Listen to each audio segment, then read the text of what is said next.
Okay, good morning, everyone. So happy to see everybody here for another fantastic class with Juan Lopez, our Woo! Matrix Master, Mastering Matrix Part 2. Don't worry if you forgot to come to Part 1 because there is a recording and we will direct you to our YouTube channel where you can watch that. But I'm super excited. I'm going to just turn over the floor to Juan. His information is in the chat, his email. So if you have any questions after the class, you can go ahead and email him directly. If you do have any questions during the class, you can put them in the chat or you can unmute yourself. And Juan, thank you so much for doing this again, and take it away. Good morning, everybody. I hope everyone's doing well. So excited to be here and teach this class today. Let me start by sharing my screen. Okay. Can everybody see my screen? Yes. Awesome. Sounds great. Well, first of all, we're going to do a very brief recap on what we covered in the first matrix class. For those that didn't attend, this is a very quick basic refresher. Here on the top right, well, first of all, let's go ahead and log into Matrix. Now, I'm currently logged in. Let me see if I can get out and show you guys how I log in. I have everything saved, everything real estate related. I have it under this work tab on my upper left corner, KB Core, my account, anything real estate for the most part, even education-wise, I have here. Just because if you frequent a website often, you want to have quick access to it. You don't want to have to type in www.matrixfloridamiami.com every time. So this is one of the quickest shortcuts I've been able to create, which I do recommend you guys do, especially with, in the searches that we do. You'll see it quite often. I was already logged in, so this system took me directly into Matrix. But normally you do have to put in your, MLS number and your password, and you have to go select Matrix from all the other apps. And then when we're here on the top right, again, this is just a brief refresher for the first course.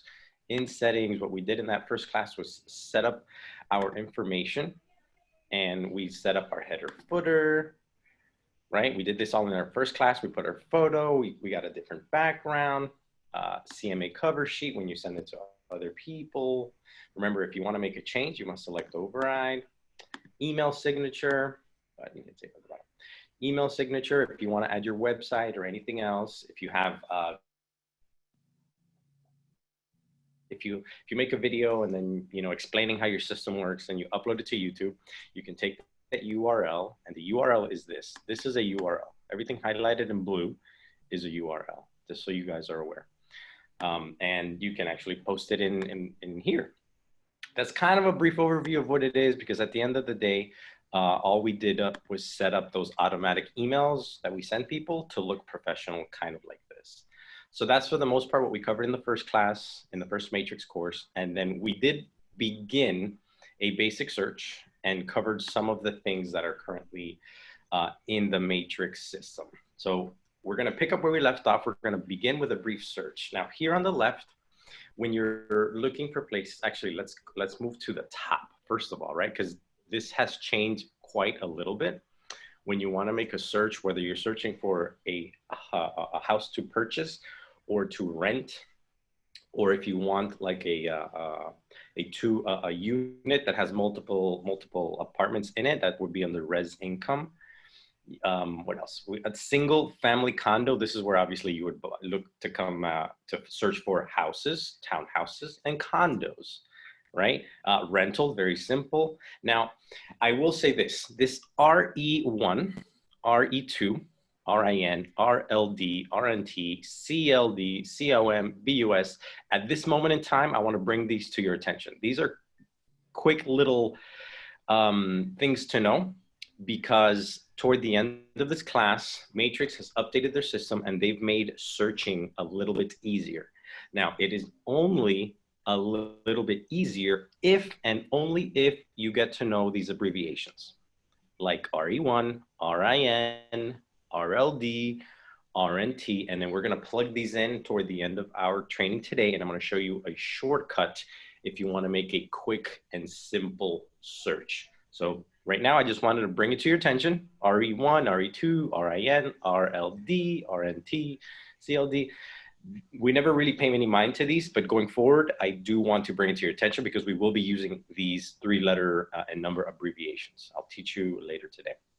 So from here, we're going to go into single family condo. This is where the search is going to be. Now, what is the point of today's training? Just to set some expectations. I'm sure most of you already know how to make a search. Plug in, you know, a price range from 100,000 to 200,000, single family home. Sorry. And it comes up. Hold on, let me check. There we go. So we do a search, right? When you look in price, we can do homes from, let's say, 200,000 or 300,000 to 500,000 in that range. And on the right-hand side, we can see bedrooms, baths, garage, the year built. This is actually quite important at some point or another, especially for first-time home buyers, because more than likely when the price range that they may be able to afford are homes that have been on the market, or not on the market, that have been built for a while. So we're talking homes in the 60s, 70s, 80s. You can filter those things out here in year built. As well as in the middle here, we're going to see all of the search for location. So if it's in a specific zip code, if it's in a specific city, if it's in a specific subdivision. So, you know, the name of a community, we can search that. And if you want to search more than one city at a time, you can select here, you know, coconut. There's so many different coconuts. But if you just select one, like in this city, in this scenario, Coral Gables or Cooper City, on the bottom left here, you see 23 searches. But if you want to search more than just Cooper City, we're going to select right here.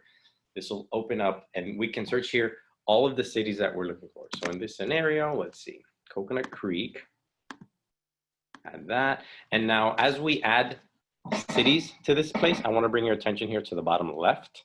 The main goal of today's training is to be able to pay attention to this number on the bottom left. The importance of this number on the bottom left is the amount of searches that come up. So if you're searching for a single family home, you know, with a garage, you want a pool, you want 3 bathrooms, and if you search in a city that has a lot of them, you want to make sure that it hits most of the check marks in your client's list. So if they say, I must have a pool, I must have a garage, I must have a backyard, here is when we select the location. But if you find a single family home that your client wants with a pool, a garage, 2 bedrooms, 3 baths, you may find in a specific city, maybe there's 100, maybe there's 200. And I would argue you may not want to show 100 or 200 properties to a client, right? That'd be counterproductive to what you have to do. So we narrow it down from 100 properties to maybe, I would recommend between 25 to 50. And the reason why is because every now and then there is that client that's going to want to see 20, they want to see 20. So if you whittled it down below, like let's say 25, or between 25 to 50, and then they can select the ones they like from there, it would be easier for you to show them. Again, we don't want to show them 50 to 100 properties. We want to select between 25 to 50, and then out of those, let them select the ones they like. And we go in order of their importance of cost. We're going to get into, you know, if everybody wants to stay within their budget, how can we do that, and filtering the budget into the search. So going back to this is just if we want to search more than one city at a time, we have to select it here, add Cocoa Beach, add Palm Coast, add, you know, Marco Island, add. So these are the areas that we want to search. There's multiple ways to specifically search in an area. Again, I'm just showing you at this moment in time how to search multiple cities at the same time. I'm going to cancel this out, start over from the top down. We're going to go to city. And if you want to search more than one city at a time, we can search here for multiple cities, right? So let's see, Fort Lauderdale, here, add. And then we want to go to Fort Myers, which are nowhere near each other. So I don't know why you would add that. But still, the point is for you guys to understand that you can do multiple cities at a time. And this is how you like to do so. Because most people would say, I'd like to live near and or around this area. And around that area, there could be 2 or 3 cities. Well, here's your way to search for more than one city at the same time. This particular search here on the left, right, will tell you if you want a single family home or a condo. Now, as we select things, I want you to pay attention to this number. Right now, we have homes that are currently active between 300 and 500,000 in Cooper City, right? That's just the search that I did now. If I were to select this button right here, we're gonna go down from 23, select single family homes only, down to 19, okay? So as we select one by one, all these different variables, when you change a variable, the final outcome will change. So we want to reduce the amount of matches when we're doing a search. I think 19 is a solid amount that you would want to have in a search. Anything lower than that, you can definitely drop. But here, I want to bring some things to your attention. Price rank bedrooms. On the bottom here, we're going to be looking at, this will be covered in a later class, but I just wanted to bring it to your attention. There are things that I've regularly searched for, and when I say I assume that most of you have, and I'll share why. So HOP, Housing and Older Persons Act. So when you search for a home, right, for example, a condo and or a single family home, and when you do that search, the criteria happens to be 19 matches, right, in this particular search. Let's see how many of these 19 matches happen to be HOPA. Let's find out. Oh, none are. Okay, right? Because there's not that many areas in price range that are single family homes that are no HOPA. But we're going to change that up real quick, and I'll show you why. 0. Okay, we're going to unselect. Actually, I'm going to start a fresh search. I want to see if I can actually get a no HOPA up for you guys. All right, we're going to do Pines. I know there's several in Pembroke Pines. Pembroke Park. Let's see. Now, in this moment, we're just searching for an area. All right, Pembroke Pines. I want to show you guys how the HOPA thing works. Okay, 458 properties in Pembroke Pines and Pembroke Park. All right, let me remove Pembroke Park from this. Perfect. Okay, so just in Pembroke Pines. Now, if we were to add, this is the only filter that I have at this moment in time. Just an area, just a city, right? I didn't add an active. So we're looking for active, and we're looking for homes in Pines. If I were to do this right here, no HOPA, select, look, almost half of these properties disappear. Why? Because in Pembroke Pines, I'm very familiar with this, with Pines, there's like a big section of Pines that it's mostly condos that are they're for older people, right? You have to be 55 and over to live in those communities. So when you make a search for a client and you send them a search, let's say you're searching for a 30-year-old couple, right? Husband and wife, and they want a place to buy. If you don't select this filter here, there's a chance that they may be looking at homes that are for 55 and older, which they don't qualify. So this is how you can add it. Now, HOPA is simple. There are way more complicated ones. But here in additional fields, we can add or remove. I have already added it, right? So just like cities, we need to tell the system what we want to be searching for. I do highly recommend when you have an opportunity, go down this list and see what it is that you guys like, right? So association fee is something important, and associations are budget breakers in many situations.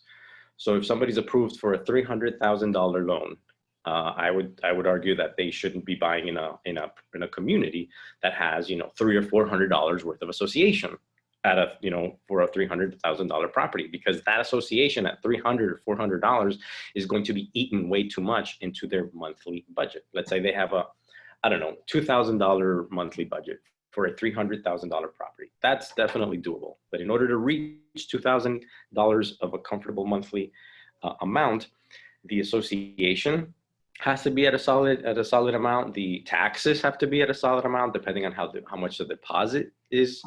They have a separate amount, but you can use your search to tell you, okay, I don't want to see homes that have association higher than 200, 250, 300. And the reason I say this is because when you have a buyer and you talk to the lender of the buyer, they'll tell you, listen, Juan, your client is not qualified for the association that they find is below 200, right? So they say, we can get this client into a $300,000 property as long as the association is below 200 or the taxes are low. There's certain numbers here we can play with. So if the taxes are low, we can afford more in the association. If the taxes are high, that means we need to decrease the association.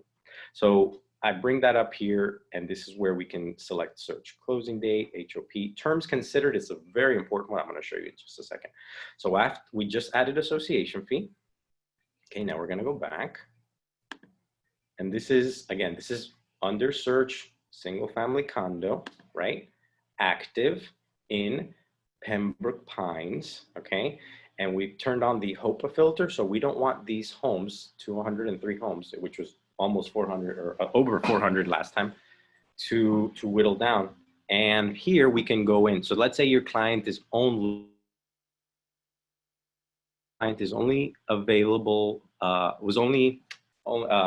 they could only use it FHA loan. They didn't approve for a conventional. So then after we go to add remove, okay, terms considered, if you guys have a second, you can either do it now or just write this down.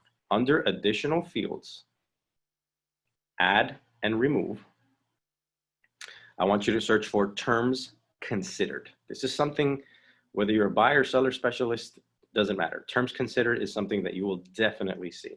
Okay, I'm gonna do it real quick one more time. Bottom of the search, okay. Additional fields. We're gonna look for, you can type it in, terms considered. I already have it here. In your scenario, you just select it and then click add. Okay, we're gonna go back here. Now, once you've done this, and I wanna show you what's gonna happen here. We already decreased from 400 and something to 203, okay? Active, in Pines, no HOPA. So if we were to select, I wanna show you the importance of this. The FHA filter, okay? I'm gonna select it in a second. Look at this number, 203 properties in Pembroke Pines that are currently active with no HOPA. The moment we select the FHA filter, half of those properties have disappeared. What does that mean? If you did not select this filter to begin with, and you didn't filter it out in a future step, which I'll show you how to do that, you may be sending your client properties that they do not qualify for. That's the last thing you want. The last thing you want is to show your client a property, or not show them. Maybe they'll receive it in email, and they like, you send them 20, and out of the 20, they like 10. And out of the 10, it turns out that 5 of them are conventional, but all 5 of the ones that are conventional, they love. That's their favorite. It's in a great location. It's in a great price. But because you didn't do your due diligence, and because you didn't put in the FHA loan search criteria, you are now accidentally showing places to your client that they cannot buy and that they do not qualify for, because the sellers for those homes. So real quick recap from the top, search single family. In this scenario, it is active in Pembroke Pines. This is no HOPA, and we hit FHA, okay? And in the future, if you want to say something, okay, we want to see, this is similar when you see the association fee, it's similar in the way that the price here works. So we can say we want associations that are $200 or less. Boom, did you see this 32 number go change? I'm gonna do this one more time. Ready, guys? Watch.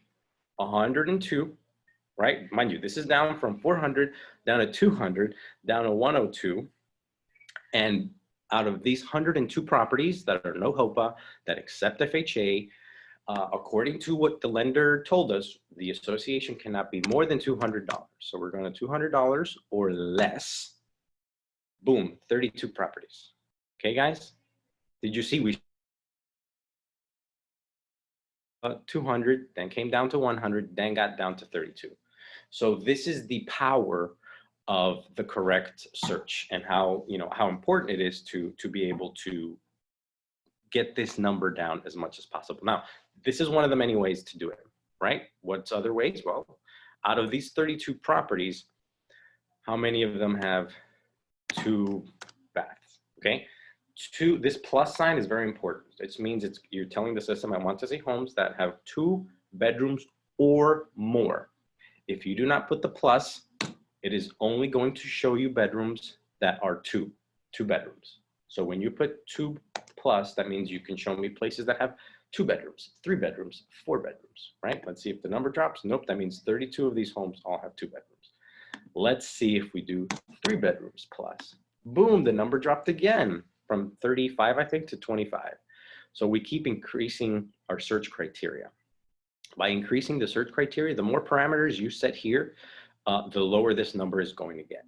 Again, the whole purpose of this is to get this number, I don't want to say as low as possible, because we're not trying to get to 10 or 5 or 1. We're trying to find a comfortable number for you, which I recommend between 25 to 50 properties. From that, you sift through the ones that you think your client may like. And let's say from 50 properties, you whittle it down to 20. And then from those 20, they like 10. Well, you know, our previous search here had 400, and you were able to whittle it down to 5 that your client likes. Well, we go see them, and you know, offers, that's a whole different story. But the main purpose here, guys, is these top ones are simple. Okay, I'm going to reiterate it one more time. If you want to search for a home for $300,000 or above, we add a plus sign. If we want to search for a home that is no more than $300,000, it is a minus sign. If we want to search for a home that is in a price range of 300 to 500, so we put 300-500, right? Because there's a likelihood that if you don't put this in the correct range, you may be getting a bunch of homes that you're not interested in just because they happen to be within a large price point. You know, it's kind of like a fishing net. The bigger the net, the more you catch. But if you throw a too big a net, you may not be able to sift through all the fish you catch. Okay, so moving on. From here, this is simple, guys. I just want to reiterate for the last time. Active, we'll talk about this in just a second. The pricing and the importance of either adding. Okay, so we put a little plus. Know the difference between 300 plus, between 300, and between 300 and this. You're basically telling the system $300 or more. You're telling the system up to $300 or $300,000. And in this scenario, you're telling the system, those are 3 different scenarios. And it shows you here, if I get it to come up again. But that's simple for those that were not aware. Now, the bottom one is the most important one that I want to bring to your attention today. Again, I'm reiterating this just because this bottom part is not super common knowledge, right? So we set up the different filters that we have. Again, I do encourage you, when you have an opportunity to go through these filters, see which one of these filters do you work with the most, right? Area, association fee paid. Association fee, to me, these are the ones that I value the most. Closing date, I think, was a one-off. I can remove that one. But HOPA is something I see often. Terms considered is super important. Association fee, super important. I like to reverse engineer the process of a home. So when you have an idea of what the monthly budget is, then you know how much that monthly budget can fit into a $300,000 home or a $400,000 home. And in order to do that, you need to know more or less taxes, association. You can get an estimate as to what the insurance is going to be. And if, you know, at that point, you know how much deposit a client may be putting down. And if it's, you know, 20 or above, you know, you don't have the insurance for the loan. So, you know, this is important to know. Go back after you've set those parameters up, then you can select here cash only. You know, if you're looking for investors, look at that. Only 3 properties cash only, right? Cash deals are found on the MLS, but most cash deals are not done on the MLS, just so you guys are aware. Conventional loan only, 45. Do you see the difference when we switch? Who's going to buy a home with cryptocurrency? Hey, apparently nobody. No one's selling a home for cryptocurrency. But if they did, you now know where to set it up, right? FHA. It's just important for you guys to see whenever you select one of these, this number up here changes. Okay. So moving on. Let me actually just reset this real quick so we can go to the next step. And here in maps, I'm actually quite excited to show you this. See, we're going to leave this 5,000 search or more at the moment. When we go to maps, these have always been around, these tabs here, okay? So for those that aren't aware, this here that I'm circling tells you your current search. So remember, at this search that I'm currently in, I didn't tell it to say, I didn't give it price, I didn't give it location, I didn't give it homes, baths, HOA, nothing. There's no filter at all. So the system is going to show me every possible home that is for sale in this area. This is where you see that. Moving on over here, there's a couple check marks. So when you look through the results and then you select the places that you actually like, and you go back to maps, maps would just show you where the checks are here in the property. Next is INRIX. We're going to talk about it in just a second. We're going to talk about it last in this maps. Radius. Radius is cool because let's say you have a client that says, I work in building A, and it is important to me to be able to live between 20 to 30 minutes from said location. So if it hasn't happened to you yet, it inevitably will. You'll have a client that says, Juan, I'm looking for a home that is within driving distance of my job. So radius allows you to select the location. Let me see if maybe I can move in here. Allows you to select the location. No particular reason why, by the way, I just zoomed in and the map took me here. And let's say it's this corner for the purpose of this example.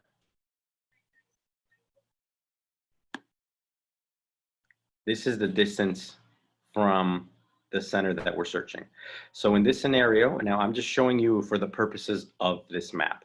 But when you know what that location is, you can actually know, okay, so they work here on the intersection of Coral Way, right? So we go from here, draw radius. We select the dot where they work in this hypothetical scenario, and we pull outwards, and it'll show you, 0.4 miles, 0.1 miles. And within this search, within this circle, the system will only show you homes that are within this circle. So you can tell your client, I have found, look here on the left, 107 properties within driving distance of your place. Okay, we're gonna do this one more time, real quick. So client says, hey, I would like to work 20 to 30 minutes from my job. There's two ways to do this. Yes, they happen to work for this scenario right here on the corner of Coral Way, right? This is the spot. Select, pull out, draw, let's do 1 mile, just to make it flat. There we go, just about 1.1 mile, okay? 89 properties within 1 mile of the hypothetical scenario where this person may work. Okay, so that's how we use this draw radius. Radius picks one spot and searches from that spot out in a circular location. Okay, we're gonna delete shape. Rectangle, very simple. You just pull from one end to another. This is very simple because, for example, I live in Weston, and in the area where I live, a lot of people say, hey, I'm looking for a home in West Pines, or in Weston, or in West Miramar. That is usually referred to west of 75, right? So let me just go there. Nope, that's not. All right, let's delete this. We're getting closer. Perfect. Okay, so this is a good example here. So when someone in the past has said to me, Juan, I want to live west of Miramar, right? So this is Miramar, this is Pines. You can use this little square here and draw a square directly where you want to be, okay? So now we have 94 properties within Pines and Miramar, just west. Again, you may encounter something where your client may be, I would like to live west of the 75, south of the 5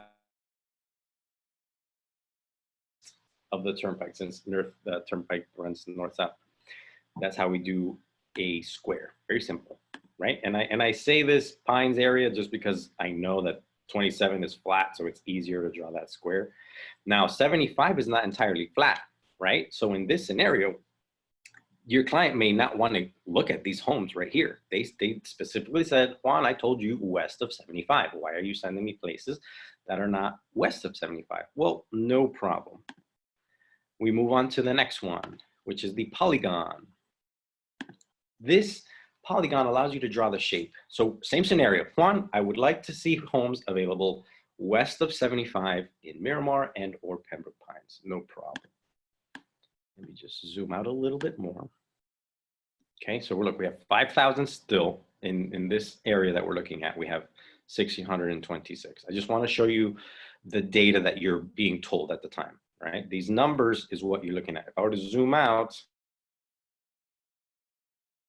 going to be more places. So we're going to go back to zoom in, and we're gonna search in West Pines, West Miramar. We're gonna use the polygon to create our own shape. So this one's easy. Straight line down 27, but 75 curves. So we wanna curve around with 75. So as you can see, I'm geofencing the 75 all the way around and created my own shape. And in this shape, west of 75 are 155 properties.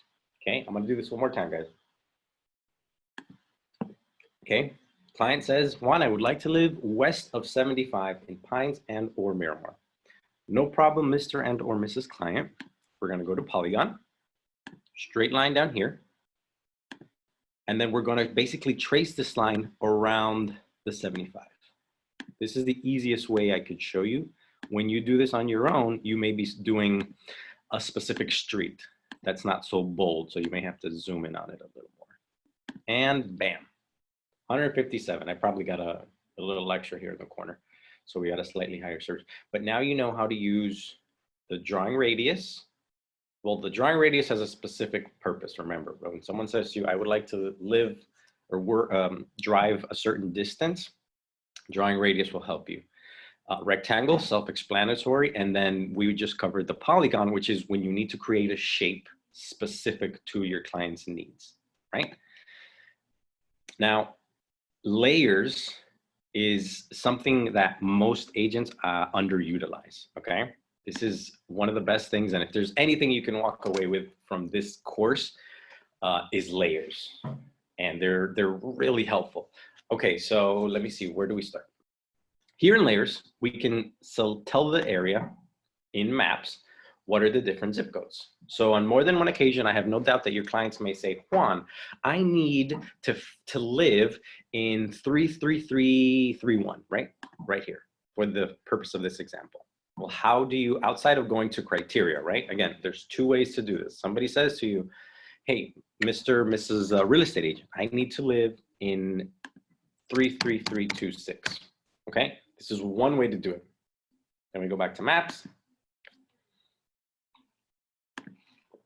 And it's gonna show me homes in the 33326 area code, right? That's one, in criteria. Another way is here in layers, very simple, going back to maps. Under layers is select zip or city, right? You start seeing boundaries. Maybe your client's not from around here and they say, well, I don't know my way around. How do I know where everything is? You can show them this map, or you can explain to them where, you know, where Weston stops, where Davie begins, where Southwest Ranches stops. Look at these funky Southwest Ranches line. Where Davie begins, right? And it's important to know this just because some people may say, hey, you know, I'm not from around here. I want to know more or less the city limits.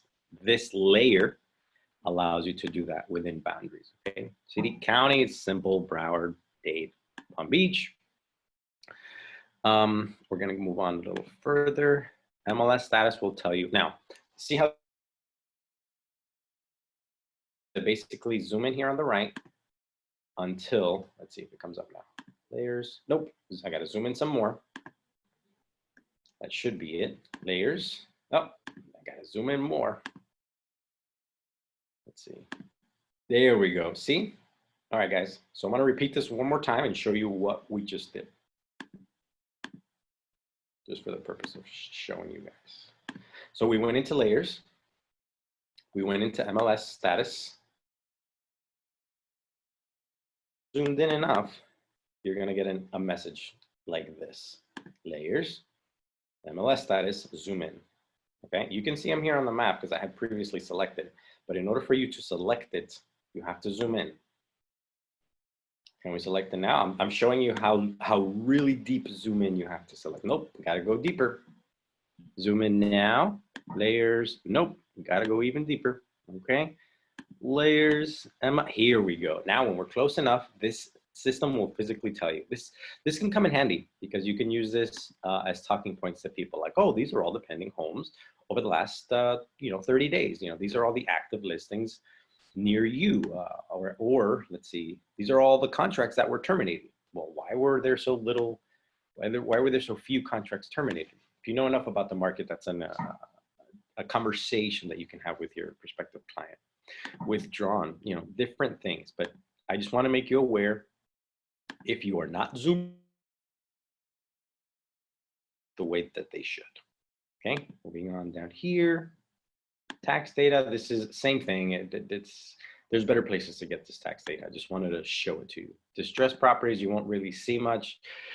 They are there, but most of them are not on the MLS for you to look at. But let's just do the experiment here. Let's zoom in. Boom, pre-foreclosure, auction, bank code, REOs, short sales. Well, doesn't look like there's anything in this area, but now you know how to search for them specifically if that happens to be something you're interested in. Okay, boundaries, distressed properties. Again, most important, I'm going to rebeat the dead horse on this, guys. In order for you to use layers properly on a lot of these, you have to super zoom in. If you're looking at a city, that's not going to be enough. You got to zoom in down to streets. That's the only way to get these layers to come up. Otherwise, it'll just say zoom in. This is something we're not going to go into depth, but this is very important, guys. Something that I plan on talking to in depth in the future. But this map here gives you an idea of the property prices in the area. It's color coded. Let me zoom out because that's the best way to get an idea. Okay. This is like west, just to give you an idea. Let me zoom out some more. So this is 75 out to Naples, right? Hollywood, Pines. These colors, as you can see here, denote the prices. So the $700,000 to $800,000 range are here in this yellow. 600 to 700 here. So when somebody says to you, Mr. or Mrs. Realtor, I am looking for a home in the $400,000 to $500,000 price range. Well, that's this green signal here. And then you can get an idea of where a lot of those homes are. Again, we go into layers, down to trends, median sales price. There's several ways to know this. And for the purposes of searching homes that are in the median sale price, that's not the main purpose that I wanted to show you. The reason why is I want you guys to be knowledgeable and know. When somebody talks to you and says, oh, you know, I live in Pembroke Pines and I just bought a house for $400,000. Then if you have looked at this map in the past, you'll know that in Pembroke Pines, right, which is here, we zoom in a little bit, a lot of homes in Pembroke Pines have sold for $400,000 to $300,000. I'm sorry, let's see. Oh, here we go, $400,000 to $500,000. So if your client says to you, hey, you know, I know somebody that bought a home in West Pines for under $300,000, you can tell them, oh, wow, that's currently a good price for that area. If you go further east, homes are between $200,000 and $300,000. So you get an idea of the prices and what area those prices are. So if somebody tells you this is my range, my budget, based off that, this map can help you find the area where you would find homes in that range.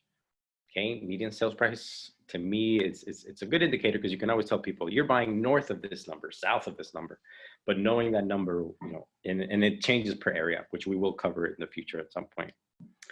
Square footage, these are just additional fields that you can look up. Properties in foreclosure, this may change in the future.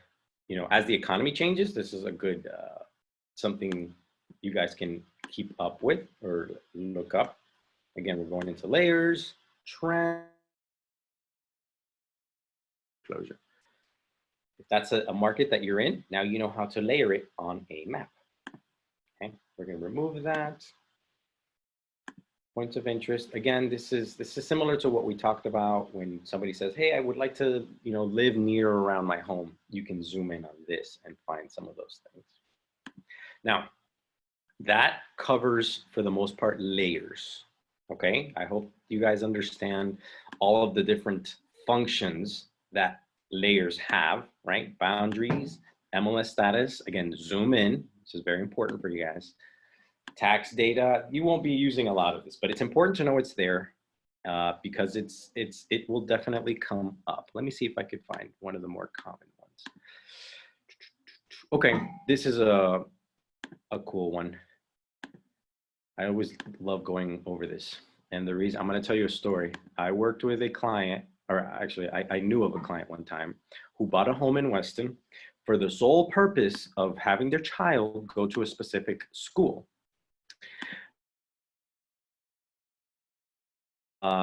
When after they closed, this parent couple went to the school and said, hey, we're here to register our child. Well, what happened? Their agent didn't do their due diligence and didn't check if the home where they just bought was covered under the school that they wanted their child.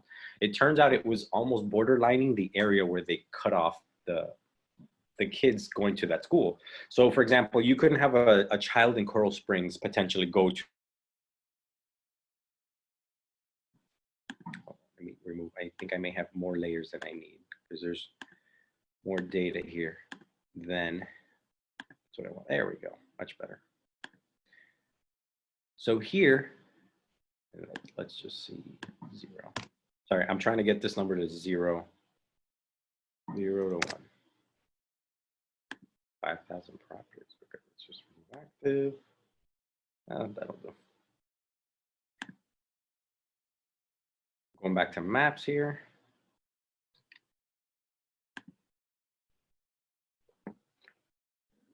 Oops, sorry about that, guys. Just taking a little longer than it should.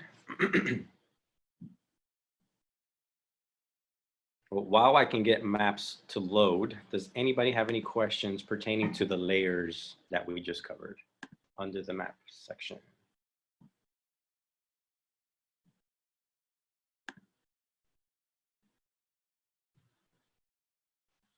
Bear with me, guys. I'm not sure if it's the internet or if it's the Matrix website that is, it's trying.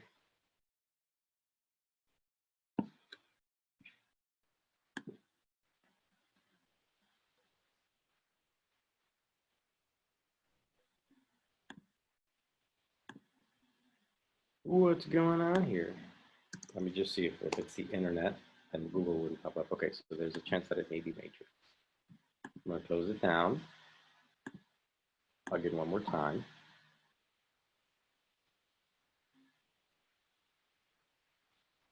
Yeah, so there's a chance Matrix may be, hold on, let's see if it loads. Oh, here we go. Perfect. We're gonna go back to maps. We just went over layers, okay? But one of the last things that I wanted to cover with layers, I'm gonna use Weston here as an example because this is the story that I was telling you guys. So let me just get back to the story. So long story short, this agent helped this client purchase a home just because they wanted their kids to go to a specific school. They unfortunately bought a home in an area where their kid could not attend the school that they wanted, because in order for a child to go to a specific school, they need to be within that district. Well, if somebody says to you, Mr. or Mrs. Realtor, I need my son to go to XYZ middle school or XYZ high school, how can I find a property within the boundaries of that school? Very simple. We're going to go to maps. We're going to go to layers. We're going to go to elementary school in this scenario. Okay. So when they tell you, I want my child to go to a specific elementary school, here's the chance that you can see. Let's get rid of that. Okay. I want to zoom in. So look, there's 1, 2, 3, 4, 5. There's 6 different school areas for elementary schools that your client could potentially go to, that your client's children can go to. And if you don't assess them correctly, and if they're like on the county line, you know, there's a chance that they've now made the biggest purchase of their life only for the sole purpose of their child to go to Country Isles Elementary School.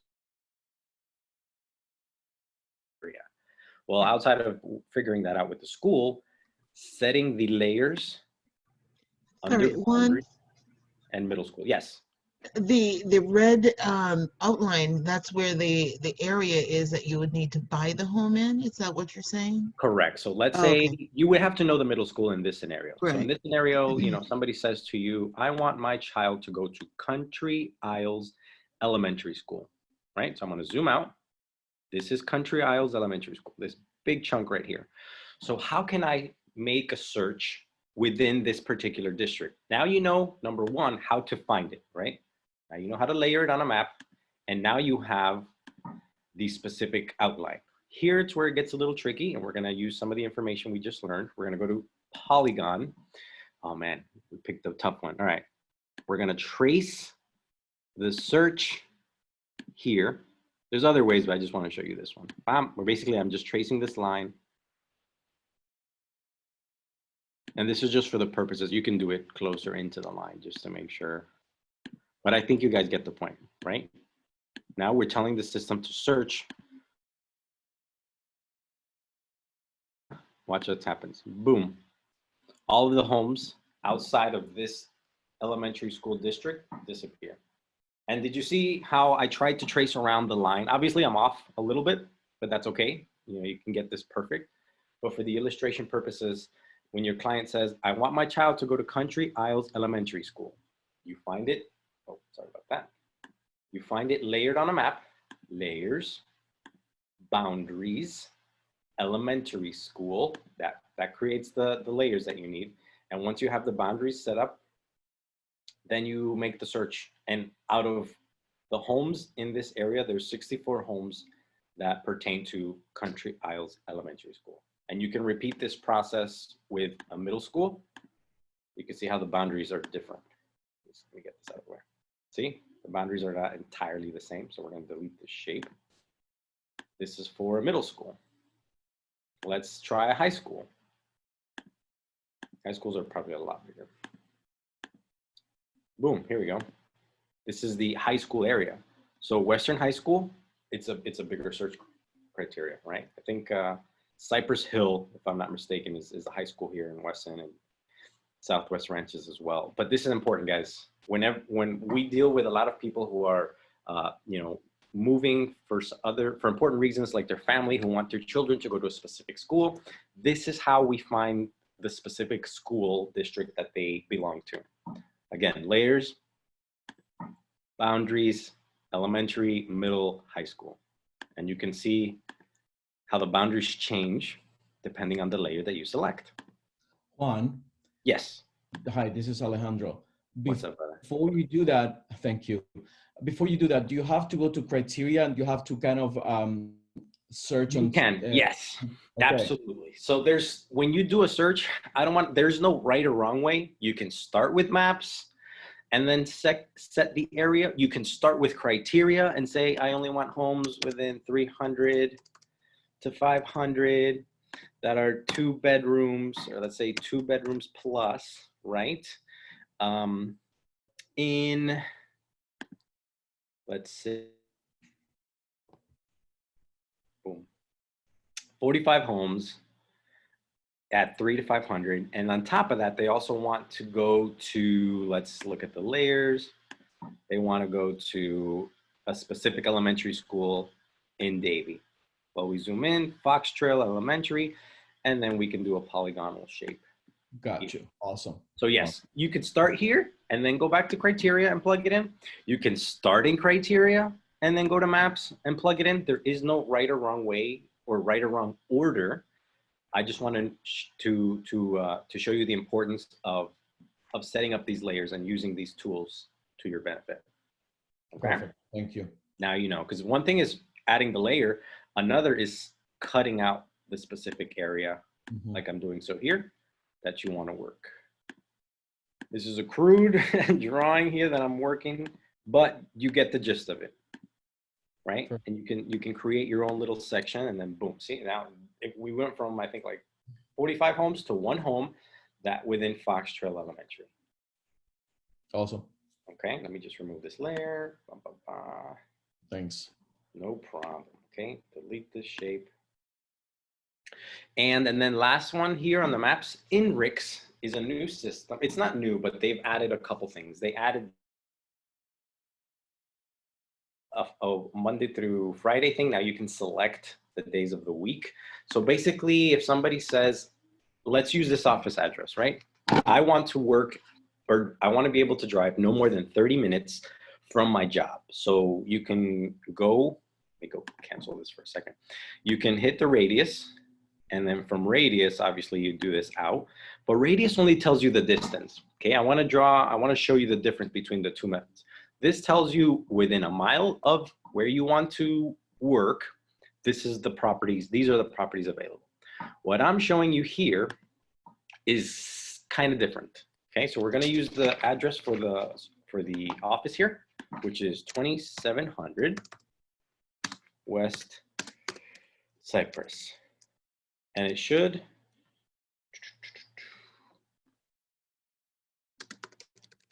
let's see if it finds it.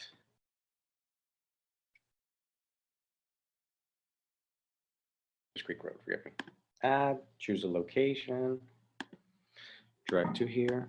Oh, there we go. Well, we can, in this scenario, I'm in the office, so I'm going to use my location. But the purpose of this is you put in the address, right, of the location. So you, in this scenario, I'm a real estate agent and I work at this office and I want to buy a home within driving distance of my office. So here you plug in the office, or you can put in the address. I'm going to use my current location just for this illustration here, but it works similarly the same by plugging in the address. Drive to here, and I'm going to drive here in the morning from 8:30. Let's say I don't want to drive more than 20 minutes, Monday through Friday, and you can check each day, give or take. So let's see what it's going to show us. Now, let me zoom in. This red dot is our office. Okay, this is our Greater Fort Lauderdale office.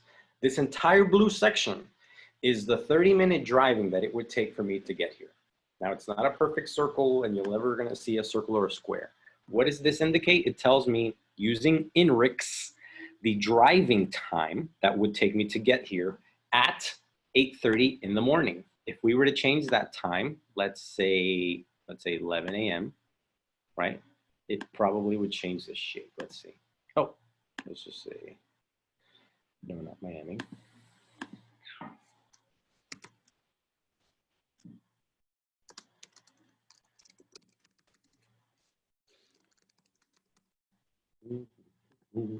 My current location. Okay, do you see the difference in shapes here? This is my 11 o'clock commute. Okay, this inner square, if you could call it that. And this is at 8 a.m. This bigger one is at 8 a.m. So what INRIX does is it calculates approximate drive time based on number one, your location. Number two, whether you're driving to or from, okay? Which should make a huge difference, but everybody knows in the morning, there's in one direction, there's more traffic than in the afternoon, which is the other one. And whether you wanna be a certain time away and how many days of the week. Okay, I'm gonna, one more time. The difference between these two squares, these two shapes, is that this inner one is how long it would take me to get to work at 11 a.m. This is my job, this is the office. And if I buy a home within this first shape and I drive to work at 11 a.m. every morning, this is the shape that I would be looking in to buy. If I were to drive at 8:30 in the morning to the same location, it would take me longer. That is why this shape is bigger. I wanted to show you the difference between the two so that you get to know what INRIX is. Okay, so I honestly I haven't used this often, but it can use it, and that is why I want to bring it to your attention. Okay, so finalizing this, we're going in INRIX. INRIX tells you the driving time to a location. So we use the example of the office, 2700. Oh. Cypress. Okay. I do encourage you to just use this. I'm going to use my location. The time where you're going to drive to or from, the time of day that you're going to be driving, how far you want to drive, and the time of the week that you want to drive. And it'll tell you. It's few and far in between where somebody will say to you, I need to find a place that is within 30 minutes from my job. But if you ever hear that, if you have a client that tells you, you know, Mr. and Mrs. Realtor, I need to live within 30 minutes driving of my work. Perfect. You now know how to plug in that information here into Matrix, and it provides a geofence, a physical geofence that tells you, Mr. and Mrs. Client, if you want to be within 30 minutes of driving distance of your home at 8:30 in the morning, we need to buy a home here. If you are going to go to work at 11 in the morning, or I'm sorry, I think I got that backwards. So this morning, this smaller shape is 11 a.m. This bigger shape is 8:30 in the morning. Okay, so I just wanted to show you guys what INRIX is and how it works and what the difference is between these two shapes. This middle shape is a shorter drive to work. This larger shape is a longer drive to work. That's the main thing that I wanted to show you. And finalizing this here. Now, okay, when we get to our search, here we're gonna go through, obviously one of the main purposes that we had was to get this number here as low as possible. So in this scenario, there are 30 homes available for us to sift through. Outside of knowing the price range, right? And we can change this from list price up to list price down. Let's say your client wants to, their limit is 400,000. Well, I would say let's show them places within 300 to 400. And this just sets up the order. You can do it backwards by selecting that. So now it's in ascending order from top to bottom, the highest price value to the lowest price value.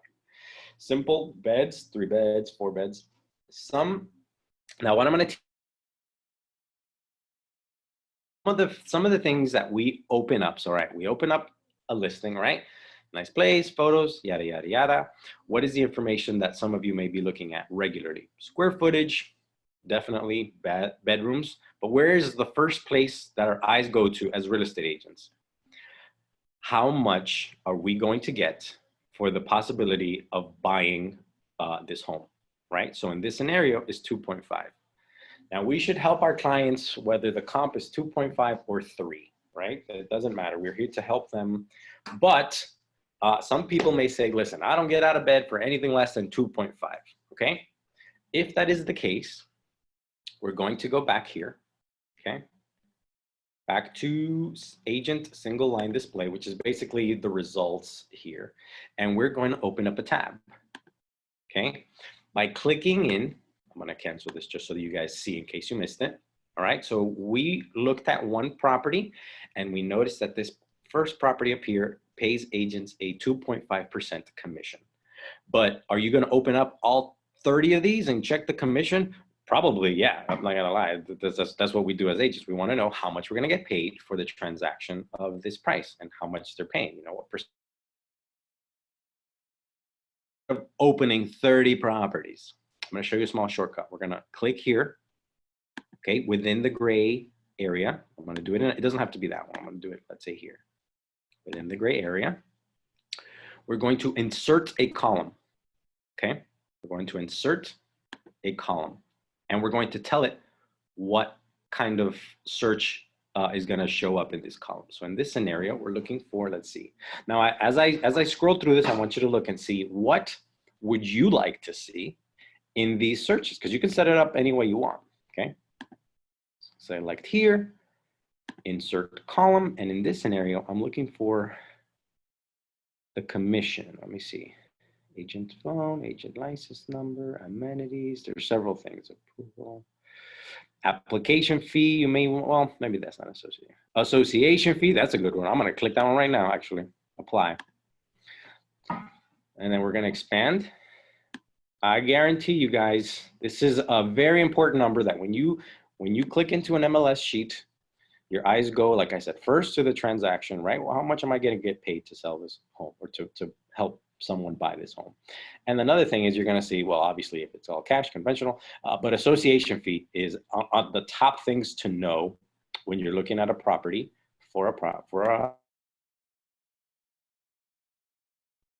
and here we're going to be able, instead of opening up again all 30 of them and checking that data on all 30 of them, I'm going to show you how to do it here quickly.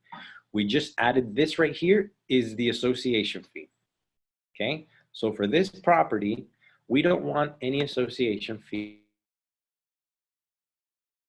So I just clicked, oh, the internet here is a little slow. Sorry about that, guys. So I just clicked here. It's gonna set up all of our association fees in order. So I can tell you right now, anything south of this, I'm not gonna show my client. Why? Because it's outside of our available association range. And look, there's different, even though the 200 association, 450, look at the price difference within these associations, okay? Now let's do this again, how we started, which we were gonna go insert column. I'm gonna do this one more time. We're gonna set up a different metric. I'm trying to look for, I don't remember the name, but we're looking for the percentage of commission. Maybe it's under C for commission.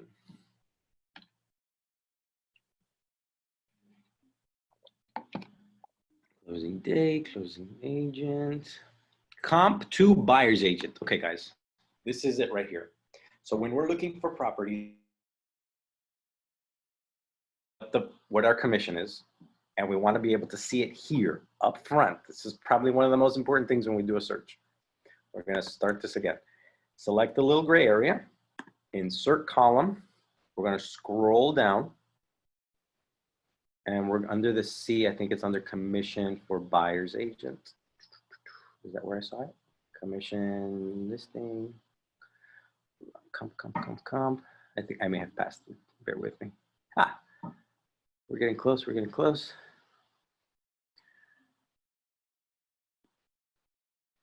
Comp to buyer's agent.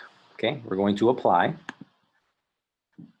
And here we're going to see, oh wow, the overwhelming majority in this area are 2.5. Now, you know, you got to ask yourself, look at all these agents selling all these homes for 1% less. Could they have negotiated that 1% difference?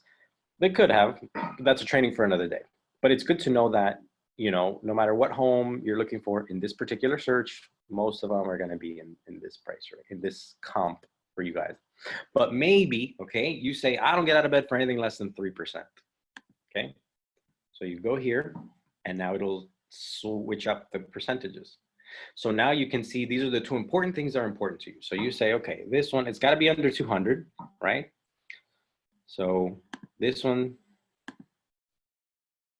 and this one, and this one, that's 252, nope. And then nope, 260, 270, nope, nope, this one down here. Okay, so now I'm just using this as an example, but I want to search for homes that are going to give me 3% commission, under $200 of association, and I didn't have to sift through 30 of these, right? There's 30 homes available. I didn't have to click and open each one. Now that I have set up the right criteria here in my columns, by the way, you can move this.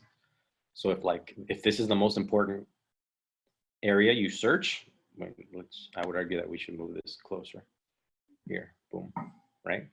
Maybe next to price, right? And then, you know, association fee, because the numbers are more important to me at least. So now I'm going to search, I'm going to show my client these 3% properties that are going to pay me the most and that are below their association fee budget. There's probably some more here, but I just wanted to show you. Now, outside of these three, if they don't like it, not a problem. I got a bunch of 2.5s ready, locked and loaded. But if they happen to like 3% better, well, you just made an extra, you know, 0.5% commission just by knowing how to filter this. Okay, I'm gonna just show you one final time, guys. If you haven't done it while we're moving along here, I just wanna show you one more time how to add a column and the different columns available. We're gonna go here to this little gray section, okay? We're going to insert column, and we have to tell it what we want to see, okay? We already did two. We did the commission for you guys, and we did the association fee. So let's add a third one. Insert column. Now, what should we do here? Let's see all the different available options. Adjusted area, license number. Okay, so this is actually a pretty cool one. Let me see, agent phone. Let's try that one, and I'll show you why in a second. So another thing, another reason that we select, you open up a listing, right? You like the photo, you look at the price, you look at the association fee, right? It's $150. And you look at the percent, 2%. Oh my goodness. Okay. So we look at the percentage. And then what's the next thing? Then we say, okay, well, and the notes don't specify what the instructions are. You know, in this scenario, it says call, right? Call Michael. So instead of opening this up and pulling the number out, we have just successfully added a field for the number. So if you know that this 2% property is within your budget and it's got a low association fee, well, then just call the agent directly. You don't have to open up 30 of them to get the information of the agent. To get the name of the agent, you will, but at least you have, you know, the number available. Last and final time, guys, you can remove a column. We don't need that one anymore. But we can add one, insert column. I recommend you go through these and ask yourselves, what is it that I like to search for when you open up a listing? You look for price. You look for the commission percentage you're going to get. You look for probably the association, you know, whether it has a garage, whether it has, you know, 2 or 3 beds. These are the things that you can do. Insert column, and then you just find exactly what we're looking for. Lot size. I'm trying to find out any other cool one. That brand name, builder, square footage.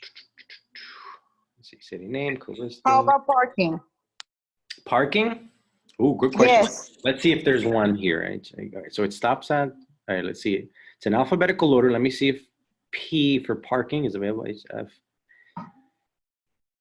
I, J, L. Especially for condos. M, let's go, NOP, parcel. Okay, parking descriptions, parking restrictions. Here we go. To answer your question in this scenario. Now, what is parking restrictions going to show us? I'm not sure, but we're going to select it real quick. We're going to apply. Now remember, this is an alphabetical order. So when you said parking, I just scrolled down to the P's to see what was available. Look at the one on the bottom, parking space numbers. Ah, perfect. So we go parking space number. We hit apply. Where's it going to come up? Parking space. See, here's the thing. If the real estate agents clear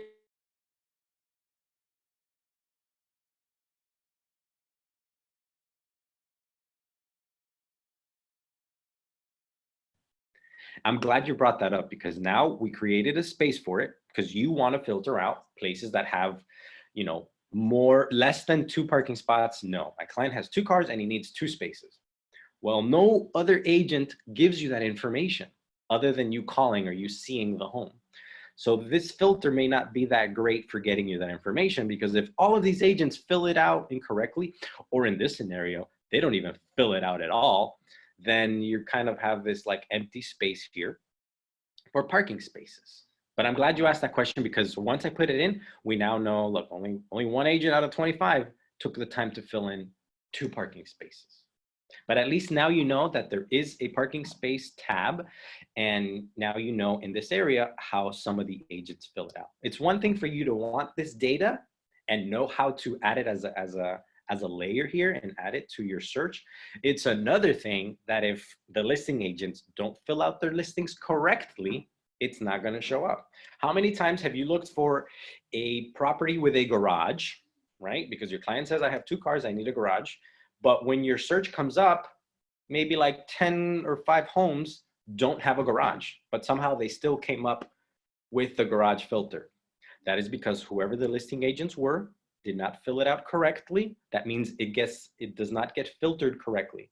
So you end up possibly showing homes that have no garage because they were not filtered out correctly. So as good as you can get at putting the filters that you want at the end of the day, if it was not filled out correctly, that's something that you can't catch. Maybe in the photos, right? You open it up.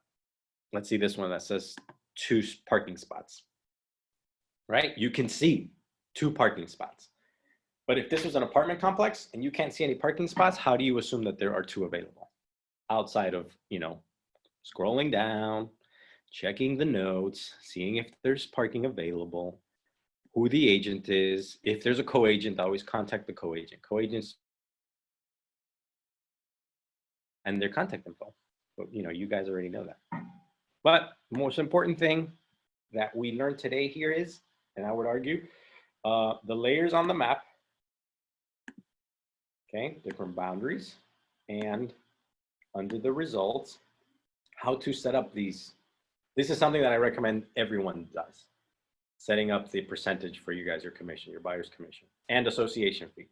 These 2 are something that doesn't matter whether you're in Miami, West Palm Beach, or Broward. These 2 factors are going to determine the buying power of all of your clients. Hands down, bar none. These are, you know, especially for you, like you want to know what you're going to get paid, and now you know up front in the search. And finally, we got the search going. we know that we have 3% commission and we know that it's under 200 in this hypothetical situation. We got 3 places. Let me take this one off. I know that was an example, okay? We can do several things here at the bottom, okay? We can send an email, one-time email, that is going to send them the 4 properties that we have. That's the first one. That's very simple. Then you know, Mr. Client at whatever email.com. But we're gonna go ahead further and we're going to go under save and set up new auto email. What does this do? If your client says, hey, I'm not in a rush to buy a home. I want a 3-bedroom, 2 full bath, and I want a garage, and I want this and that, and I want it in West Pines, or I want it in West Coral Springs. So you've put all those parameters in your criteria, you've checked the map, you've got the results, you've boiled it down to these places, and seeing what's new on the market, or checking it every day and seeing what's new from yesterday, you can set up a new auto email. What's gonna happen? The system is going to generate an automatic email to your client. Now your client needs to be in your database, right? So you need to be able to create new contact, put your client's information here, and then it'll save. This yellow portion is very important. You have to fill out the yellow portion. This is for automatic emails. Scrolling, this is like the first time welcome email. You can change this if you want. This is the system generated one. And then this signature that you see here, my name and my email, we set this up in Matrix 101 here that we talked about at the beginning of the class. Okay, that's how you set up this automatic stuff. Scroll down here at the bottom. Now there's several ways to do this. You can do this so that they get one email every day in the morning with any new property that was within your criteria. This is your criteria right here, right? 2 beds, between 300 and 500 in Davie. And if a new property comes up on the market tomorrow that is within these criteria, your client is gonna get an automatic email from Matrix in the morning. Let's say they sleep in the morning because you got a nurse or a cop that works a night shift. No problem. They wake up at 5 in the afternoon. In the afternoon, in the PM, you are going to get emails of any new property that happened to come out on the market in the last 24 hours, for example. That way they'll say, oh, Juan, you just sent me this property. It just came up today. In this market, when you're one of the first people to find a property, to show it, and to submit an offer, you are ahead of the game. And the only way to stay ahead of the game is to know the moment it comes up, to be one of the first to see it, and to be one of the first to submit an offer. How do you do that? Well, you can search. I would recommend that you do this. You set up an auto email. Your client gets it in the afternoon in this scenario with any new home within your criteria, okay? Within your criteria. And at that point, they can contact you. I would say, hey, listen, if every day you're gonna get an email from me, if there's any property within those emails that you like, let me know and I'll set up a showing.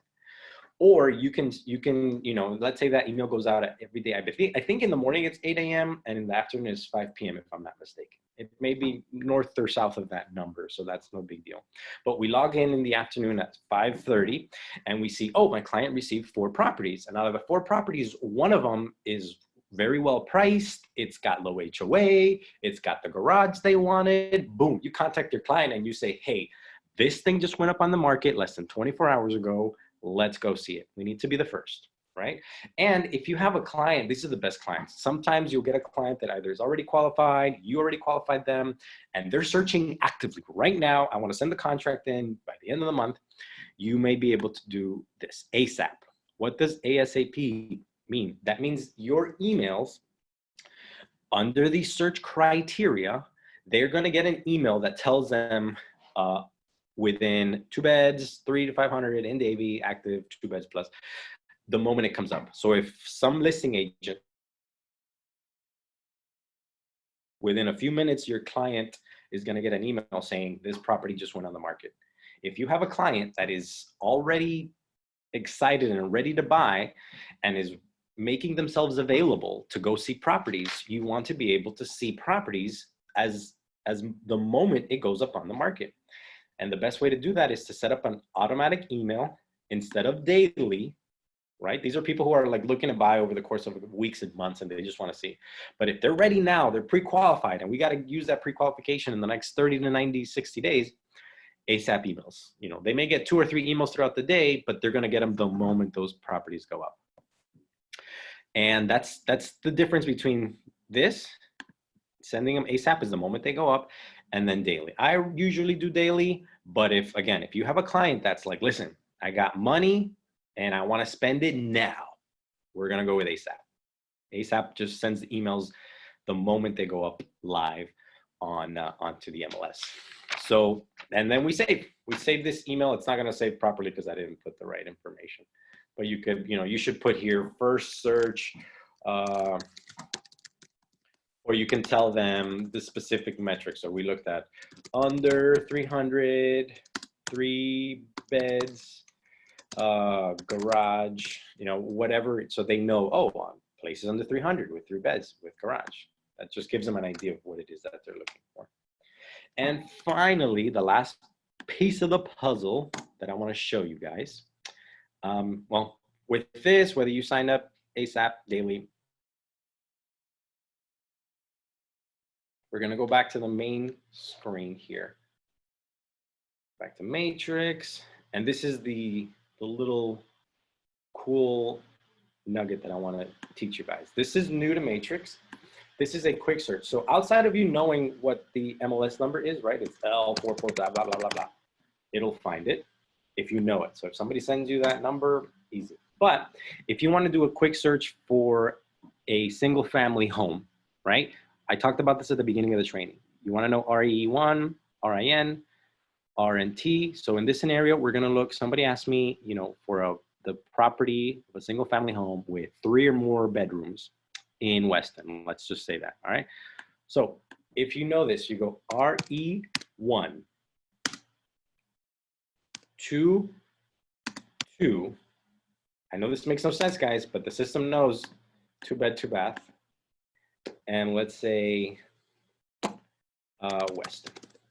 Actually, I lie. This is incorrect. Weston has every city within Matrix has like the same way we have RE1. Different cities have abbreviations. So it may be WES, it may be WT. If you know what that is, as you do searches, you can plug it in. In this scenario, I'm just going to put a zip code that I know is there. So single family home, 2 bed.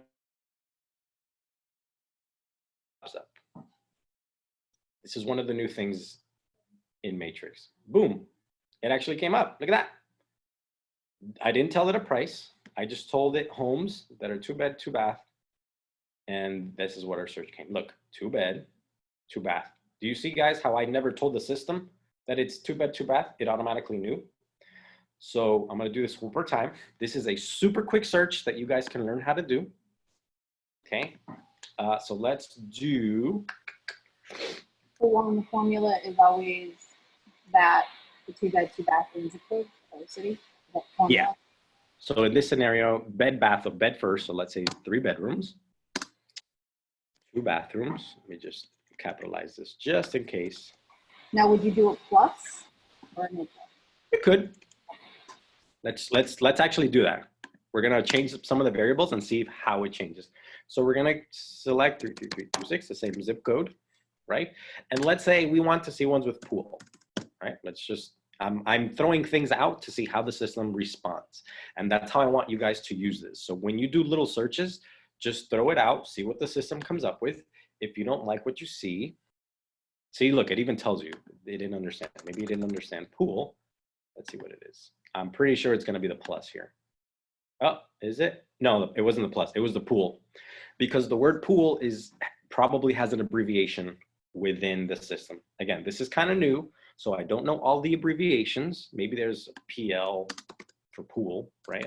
I'm not sure what that is, but I want to let you guys know that if you utilize this quick to know what the abbreviations for the cities are, what the abbreviation for pool is, or association, and it worked. 3 plus, so it's showing us all of the bedrooms with 3 bedrooms or more, with 2 baths specifically, right? Only 2. It didn't show us 2 plus, which we can do. Let's just do here 2 plus. Search one more time, and boom, it did it. What is AC? What is the AC there? Is under contract? What is that abbreviation? Active contract. This? Oh, active contract. Yeah. I That's never good. seen Well, that I'm glad you before. brought that up. Let me see if I could show you a couple of examples. I never seen that before. Pending an Yeah, active contract in A is active. I don't get it. Pending sale and active contract are kind of the same. Pending sale means it's already been accepted. More than likely, they already did the inspection and it's toward the end of the transaction, but it hasn't closed. Active contract means that they just received the contract recently. They haven't, maybe they received it a day or 2 ago, and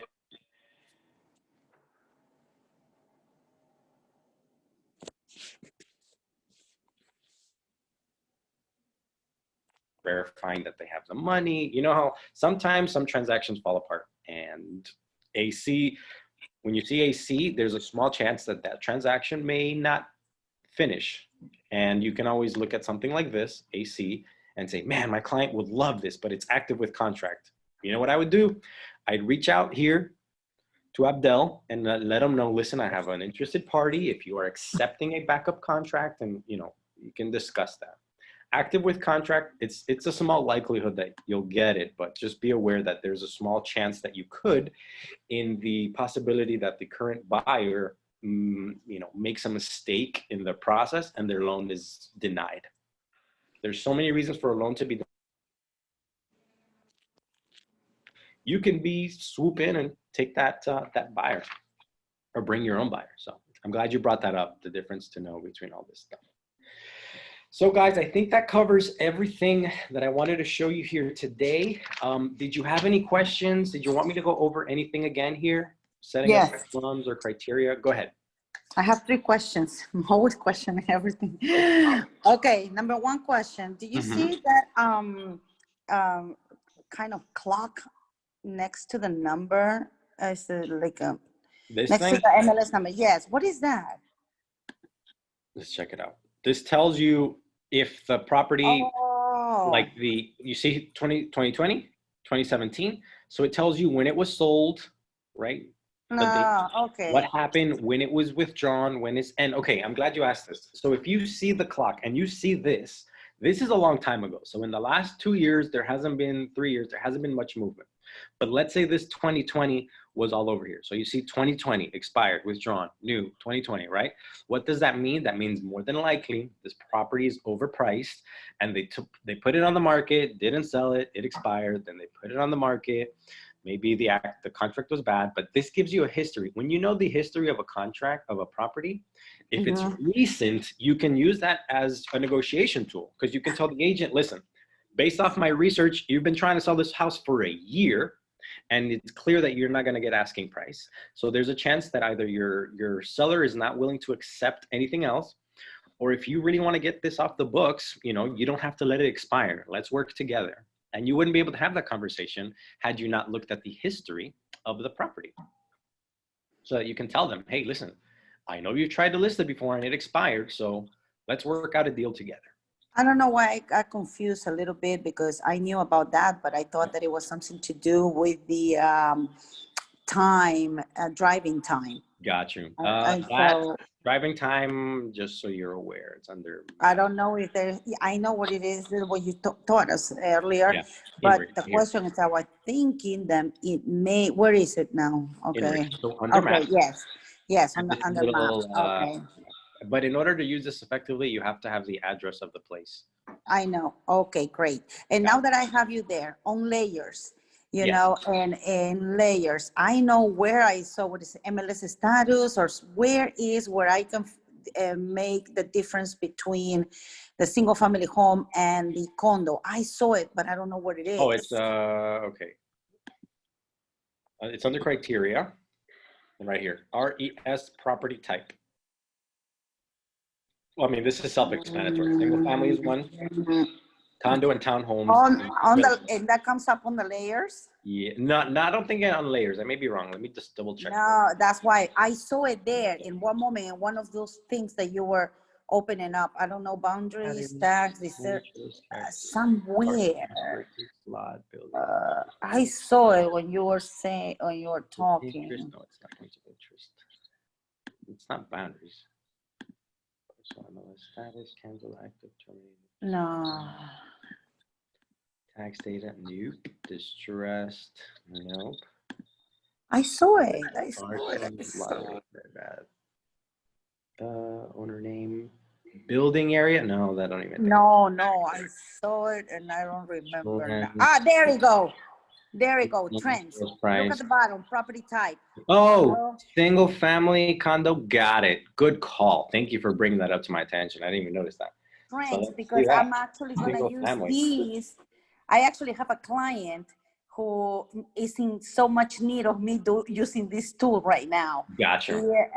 He works in Hialeah, but he doesn't want to live in Hialeah. But I need him to, be on a permit time of 20 minutes from there. I don't know what I'm going to do, but well, so hopefully I found something.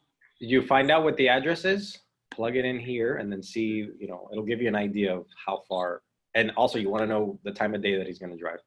Yes. And you can use that tool to get an idea. Absolutely. And that brings my last question. If we go back to the results. Let's go back to results. Results. Yeah. Since I work also with investors, sometimes I need to do comparables, and I just would like to know how can I, modify those lines and make it permanently. Do you know that? I forgot it. I learned it sometime. These columns? Like modify the columns to make it permanently. Permanent. So in order for them to stay permanent, that's a great question. You have to save the search or save the cart. Now, yeah, but it will be individually for every listings, or it will be something that I would like to have it permanently. Like example, I want to know when I do searches, whether I'm working with a buyer, seller, investor, I always do the active and close and pending just to get an idea. So I like to always have the listing price with the close price, sold price, you know. And so I want to make that permanently in one next to the edge. That's not a problem. But that is easy to do. As far as saving it, you can add it to the cart.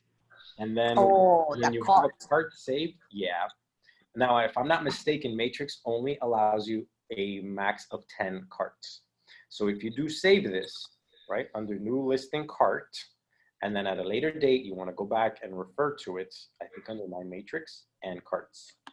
I don't have any cards saved, I don't think, So right now you don't. But to answer your question, if you set up a search and you save it in your cart, you can go back into cart here at a later date, and whatever search you previously had, you can set up here.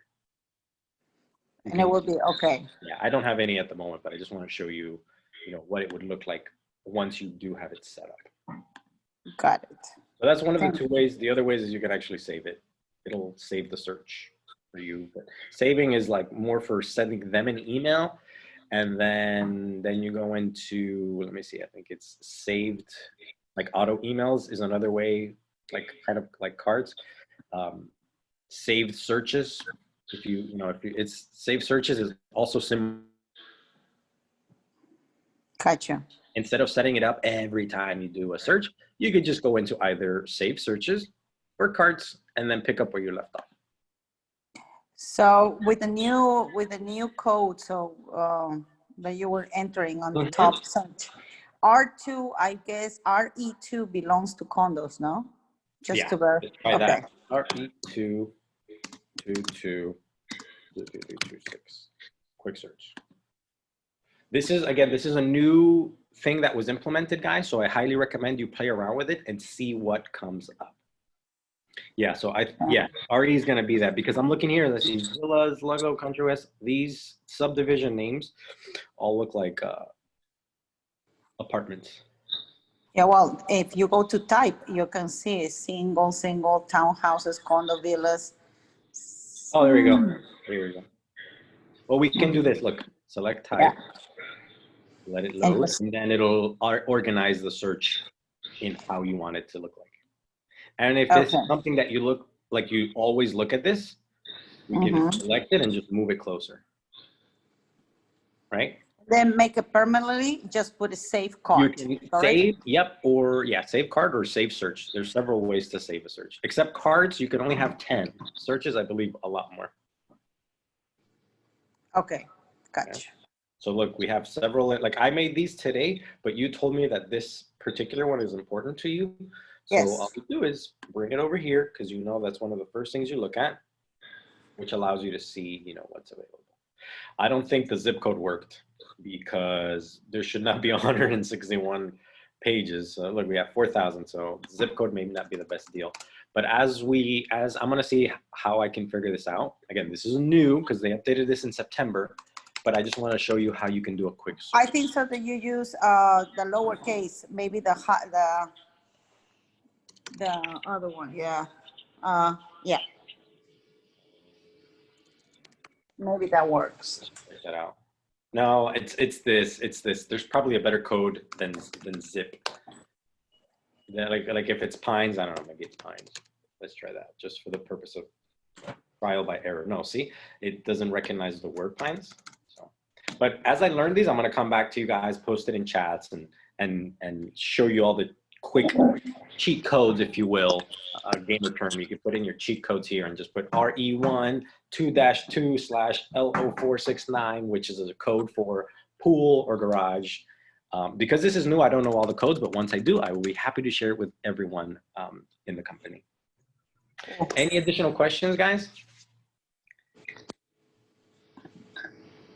No, thank you so much, Juan. That was really good. Thank you. Wonderful. I'm One glad, guys. last question. This helps you, you know, get better at searching for places for your clients. Juan, Yes. sorry, one last question. Yes. The history you were referring before, how do you get that? You cut off in that moment. The history? Yeah. This little clock right here. Oh, got you. So if you select the clock, right? Yeah. Give it a second. It's going to give you the history. So look, 2019, this particular property that I selected on, there was a lot of movement on it last year, right? Look, the price was decreased, then it was taken off the market, then it was put on. Got you. Came here to this transaction toward the end of the year, right? So since May of last year, from May to August, they decreased it from 269 down to 262, right? And then it was off the market, and then it was back on the market. If you knew all of this in advance, you can use this as a negotiation tool to talk to the person. You know, clearly they overpriced it. They took it off the market, they put it back on the market, and all this is, you know, a tool in your belt that you can use to negotiate once you know how to interpret this data. Because just knowing that it's here is one thing. Knowing how to leverage it in a negotiation is another. Awesome. Got it. Thank you. Great. I think that covers it all. If you guys have any additional questions, again, my email is in the chat. It's juan@larosarealtyfortlauderdale.com. Okay, let me see. I'll stop sharing here. I just want to thank everyone who had the opportunity to come by. Thank you for lending me your ears. I hope you guys learned a lot. After this class, I'm going to talk to Carrie. We're going to set up the third iteration of this course. And there's going to be two more. There's going to be Matrix 103 and 104, which would probably be taught over the course of the next 2 to 3 weeks. So as I create them and build them, I'm going to contact you guys and let you know, and we'll get better at our searches so that we can help people find. And most importantly, you don't need to spend hours searching. If you know how to search correctly and you know how to use the right criteria, searching is not a pain. It's fun. You set it up on automatic, and you know, it's one less thing you have to worry about. I have a request, please. Let's do new construction and investment property searches. So those, I'm going to show you, hold on. That one is very quick. I'm going to show you here because there's only one source that I know. Okay. Let me see if I can get it to come up. I don't know if I can get it to come up.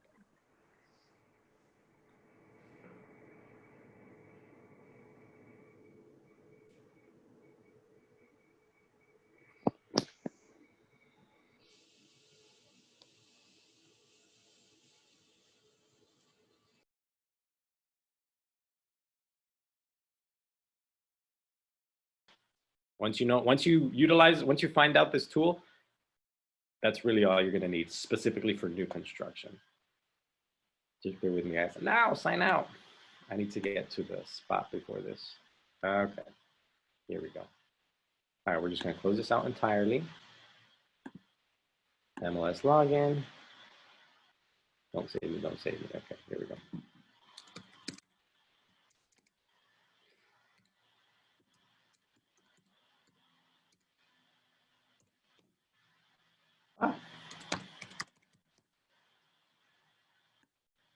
There we go.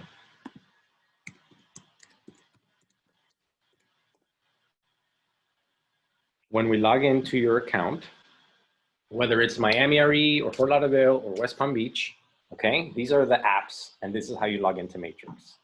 To answer your question, where do we look for brand new pre-construction properties?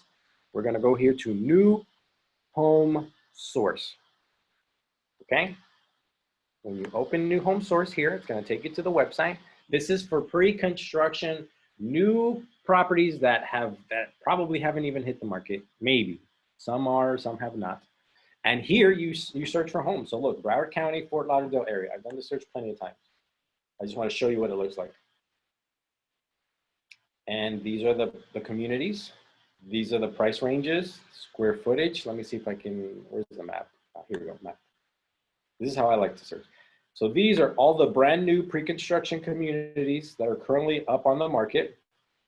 Mind you, this is probably not even half. There's so many more that are not on this platform that you won't find on this platform, because some of them are mom and pop builders where they only build 10, 20, 30 properties, right? And you know, put that against Lennar's, who has hundreds of thousands of properties throughout the country. That 10, 20, 30 property mom and pop builder may not come up on this search. So on top of searching here, again, the name of the app is New Home Source. You can even go to just newhomesourceprofessional.com. And then you can search just like the way we did in Matrix. You can search based off price. Let me go back real quick. Home, beds, baths, square footage. You can search all that. All here in New Home Source. Okay. This is a really good tool for that. Now, just again, I have to reiterate this. There are more new homes than New Home Source tells you there are. There's a lot more. Where are they? This is only for pre-construction. Yeah. This is only for pre-construction. What about already, you know? No, this also is for new homes. This is both. Oh, okay. Yeah, okay. It's both, just so you're aware. Because like there's one in Miramar, I forget what it is. It's a beautiful home by Lennar's. They've already started selling. They haven't broke ground yet. I know exactly where they are. They're in West Miramar. They haven't broken ground yet. I've been there. They haven't even started moving the land yet, and they've already got 20 units sold. But that one comes up here, right? And then there's also one from the same builder down the street, and they're on their 3,000th home built, right? So from pre-construction to already having 20, 30, 400 homes available to buy, you should be able to find it here. And I would still encourage you to do an additional Google search for like new homes, because again, I want to reiterate this again, not every new pre-construction community will show up on this app. You do have to do your due diligence and search beyond this app to find additional builders that are not on this platform. So that should answer your question. And after this class, I recommend you spend some time messing around. You can also download New Home Source as an app on your iPhone, Android, iPad. So. All right, guys, but I think that's gonna do it for today. Again, thank you for lending me your ears. I appreciate you guys coming out. We'll be announcing the next class sometime in the next couple of days for next week and the next 2 Matrix classes that I'll be teaching. If any of you have a request for a specific class you would like me to teach, or an app, maybe there's an app that you're not familiar with, feel free to email me and I'll see what I can do. Because if enough people tell me, hey, I want to know about the new app, I want to know about the new app, you know, I will create it. But if only one person does, I'm going to reach out to that person individually and try and help them out. So Thank you. my pleasure, guys. It was awesome being here today. Thank you, Juan. What a great class. I saw a question, how can you get access to Matrix 101? So unfortunately, I do have the recording and I can put it on my agent account, but that's only going to be accessible to the people that are in the Greater Fort Lauderdale office. So for those of you who are online that are a part of a different office, Juan put his email address in the chat earlier. So go ahead and send him an email if you also want a copy of Matrix 101. We're in the process of building a separate YouTube channel where all of our trainings are going to be hosted, but for now, we'll just email you out the link. So again, if you're not part of the La Rosa Realty Greater Fort Lauderdale office, just send Juan an email and he'll be able to send you a copy of the recording for Matrix 101. That should be it. That's my email, juan@larosarealtyfortlauderdale.com. Just in case you guys missed it, I put it in the chat one more time. Well, it's been great, guys. Thank you. All right. Thanks, everyone. Have a great day. You too. Thank you. Thank you. Thank you. Thank you very Bye, much, guys. all of you My guys. pleasure. Bye.